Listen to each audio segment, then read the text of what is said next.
I was taunted for wearing a dark woolen suit to the occasion, or affair, though most of the others were similarly dressed, including my tormentor. True, it was autumn, and darkness had fallen quite early, though there was a sultriness like that of summer in the air. I would have been happy to change into something lighter, both as to weight and colour, something natural. But there was no time or place. In addition to the lack of suitable attire, if that's what it would have been, since the mass of dark clothes had taken on a kind of accusatory mien, men who looked as though they were about to go off on safari or had just returned from one were downing jello shots.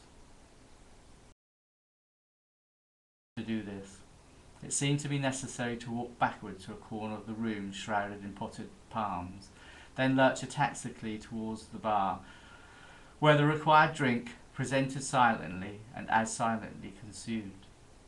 Sometimes one could hear the soft laughing chatter of little girls in the distance. What distance? The room was fairly small. Which seemed like applause for an act performed several minutes ago. It was unnerving, like a circus. I understood the meaning of the phrase three-ring circus, something where you see only a partial arc of several events, segments that are supposed to add up to something much less than the sum of their parts, something purposely deficient in meaning.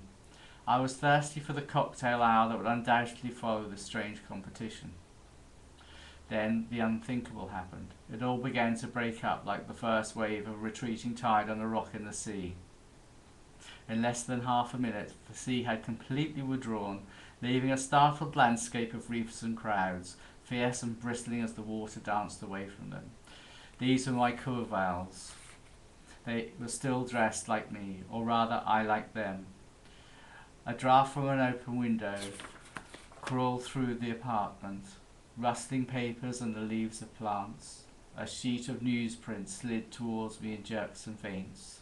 2 steps forward, 1 step back, until finally I could read the headline. Japan declares war on Austro-Hungary. Siamese ambassador recalled. I would have been happy with a weather report.